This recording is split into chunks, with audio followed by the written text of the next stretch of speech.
Baru aja diumumkan PPKM diperpanjang sampai tanggal 25 Juli. Kalau tren positifnya terus melandai, kayaknya setelah itu bakal dibuka pelan-pelan, mirip bukaan pengantin baru.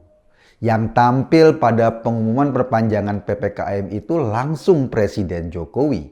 Ia ingin menjawab keresahan publik, berdiri di depan, siap menghadapi anak panah kritik terhadap kebijakan yang memang sudah diputuskan secara matang. Iya, dalam situasi seperti ini kita butuh pemimpin yang hadir, yang bekerja, yang keputusannya memikirkan semua aspek ekonomi maupun kesehatan. Kita memang merasakan PPKM kemarin telah menjungkalkan banyak orang. Saat ekonomi mandek, orang lebih berpikir soal isi perutnya. Di sisi lain, ruangan rumah sakit masih terus berjubel. Malah halaman-halaman rumah sakit sudah penuh tenda menjadi ruang perawatan baru. Perpanjangan PPKM ini atau dampak PPKM ini memang jelas buat masyarakat, tinggal pemerintah harus memikirkan bagaimana dampaknya agar bisa dikurangi. Setidaknya program bagi-bagi untuk rakyat terus dilanjutkan, termasuk penanganan sektor kesehatan. Kalau kita mau tahu ya, pada awal 2020 saja sudah 1.400 triliun rupiah uang APBN kita dialokasikan buat penanganan COVID-19. Misalnya untuk beli APD, beli vaksin, dan kita semua divaksin gratis, membiayai rumah sakit juga para pasiennya gratis, membiayai honor tenaga kesehatan, sembako dan tunjangan sosial, subsidi listrik, subsidi pulsa buat anak sekolah, dan macam-macam. Tujuannya agar dampak pandemi bisa dikurangi, khususnya buat rakyat kecil. Tapi yang harus kita ingat, pemerintah pusat nggak bisa bekerja sendiri. Yang tahu kondisi rakyat di daerah atau kondisi rakyat di bawah itu adalah pemerintah daerah. Jadi apapun yang direncanakan pemerintah pusat, kalau pemerintah daerahnya cuek bebek, ya korbannya nanti adalah rakyat di daerah tersebut. Sebagai pengatur lalu lintas, Menteri Keuangan Sri Mulyani ternyata sudah banyak mengalokasikan dana APBN ke daerah. Harapannya apa? Harapannya Pemda-Pemda ini sigap menyalurkan dananya lagi ke masyarakat. Sebagai pengetahuan, dalam kondisi normal saja di luar pandemi, sepertiga APBN kita disalurkan ke daerah. Ada yang berbentuk dana alokasi umum, dana alokasi khusus, pajak bagi hasil pajak, insentif khusus, atau dana desa. Sementara dalam kondisi pandemi kayak ini, jumlah itu jauh lebih besar lagi, lebih dari sepertiga. Sayangnya, duit di rekening Pemda sering dibiarin mandek. Pemdanya males. Duitnya ada, tapi keluhannya segudang, apalagi birokrasinya juga rakus. Nah, disinilah sering terjadi kendala. Para raja-raja kecil penguasa daerah yang kini duduk sebagai pimpinan daerah biasanya bekerja lelet minta ampun. Bahkan ada yang cari kesempatan dalam kesempitan seperti ini. Biasalah kata Ebit GAD, dalam kekalutan ada banyak tangan yang tega berbuat nista. Saat ekonomi perlu putaran, di rekening-rekening Pemda masih ada 198 triliun rupiah duit yang ngendep, duit yang harusnya disalurkan. Bukannya dicairkan agar masyarakat bisa menikmati tetesannya, malah dipendam di bank. Kita nggak tahu apakah mereka akan menikmati bunga dan lain sebagainya. Bayangkan, anggaran untuk UMKM untuk seluruh daerah itu sekitar 13,3 triliun. Mau tahu yang udah disalurkan kepada UMKM-nya langsung? Baru 2,3 triliun. Sedangkan untuk perlindungan sosial ada anggaran dari pusat 12,1 triliun. Dan mau tahu yang sudah direalisasikan? Baru 2 triliun. Lain lagi dengan dana desa, anggarannya 72 triliun. Dari jumlah itu, untuk bantuan tunai desa dianggarkan 28 triliun. Masalahnya, yang sekarang baru cair ke masyarakat 5,6 triliun, sisanya masih ngendep. Pantes aja rakyat pada teriak. Padahal sekali lagi, duitnya dari pusat sudah di-store ke kas Pemda, sudah disalurkan, tapi entah kenapa nggak didistribusikan secepatnya. Belum lagi daerah-daerah yang perencanaan keuangannya melenceng. Misalnya kemarin Jawa Barat, dalam APBD 2021 mereka nggak masukin variabel kemungkinan COVID gelombang kedua. Sok yakin. Makanya sekarang Kang Emil akhirnya ngeluh duit mereka nggak cukup buat mengantisipasi kondisi gelombang kedua yang luar biasa ini. Sedangkan kalau kita bicara tentang DKI, emang bawaannya mau ngelus dada terus. Nggak tahu dada siapa. DKI ini emang sering hambur-hamburin duit. Misalnya ya, kelebihan bayar saja itu jumlahnya sampai miliar-miliaran. Untuk kelebihan bayar Transjakarta 415 miliar. Kelebihan bayar proyek pemadam kebakaran 6,5 miliar. Kelebihan bayar proyek PLTS di atap sekolah 1,2 miliar. Seolah-olah ini orang kaya yang kalau bayar kembaliannya nggak mau diambil. Beda lagi, DP Formula E saja sampai 560 miliar. Plus bank garansi yang harus disiapkan oleh Pemda DKI 400 miliar.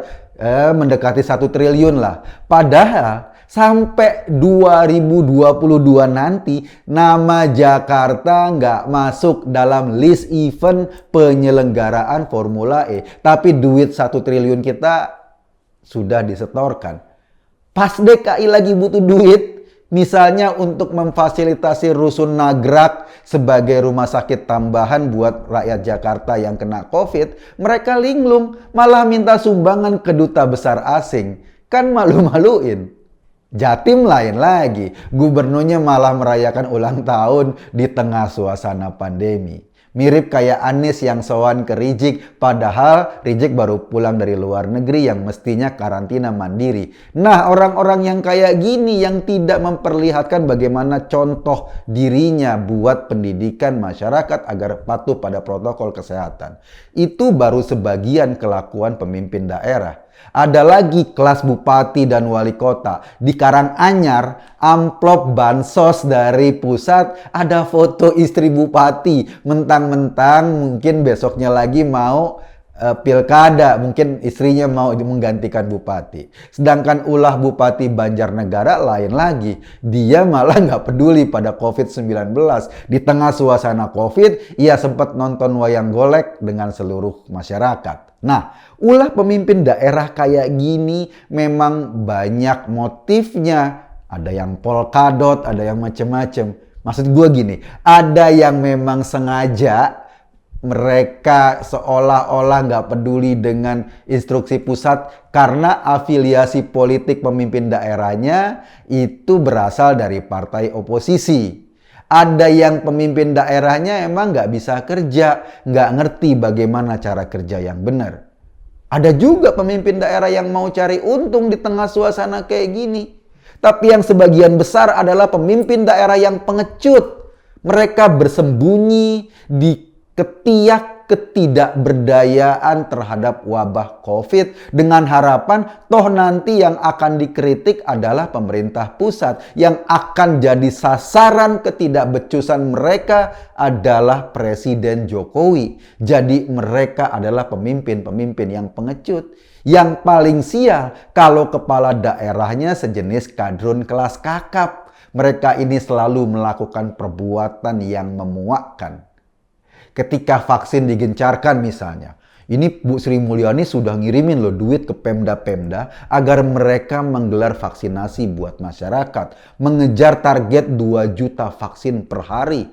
Wajar sih, Pemda kan punya RSUD, punya puskesmas, punya dinas kesehatan. Tapi masalahnya ternyata nggak jalan. Pemda-pemda atau pejabat-pejabat Pemda malah sibuk ngurus proyek ketimbang membuat masyarakatnya sehat. Akhirnya Menteri Keuangan narik lagi tuh duitnya. dialihkan kepada TNI, kepada Polri yang sistemnya komando dan mereka bergerak cepat untuk melakukan program vaksinasi.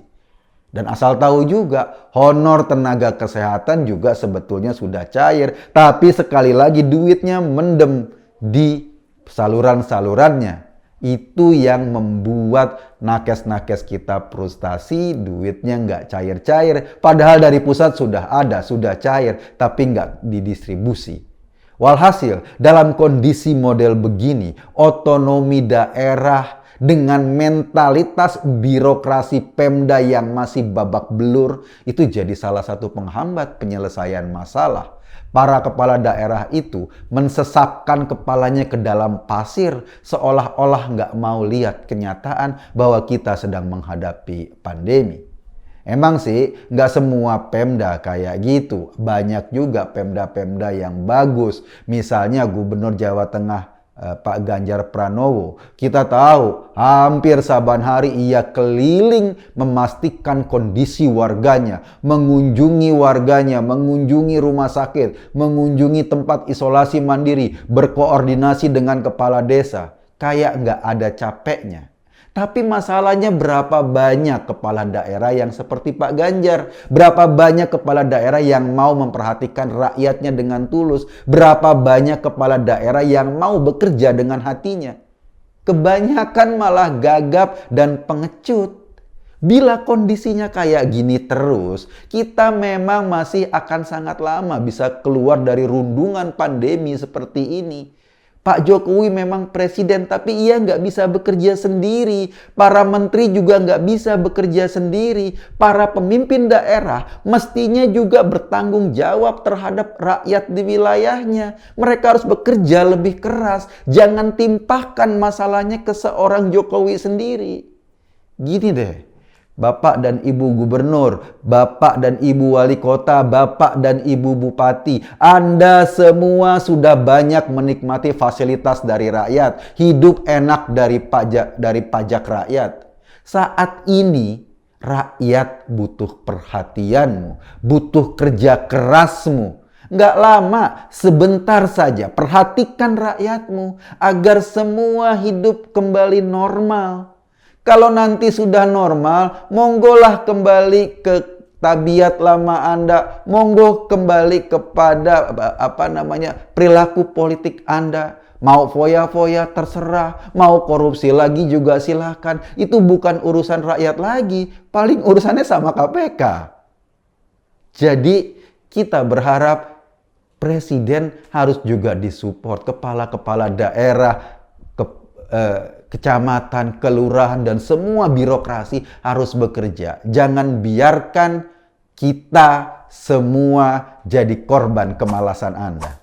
Saya hanya mengajak Anda berpikir. Kesimpulannya ya terserah Anda. Terima kasih.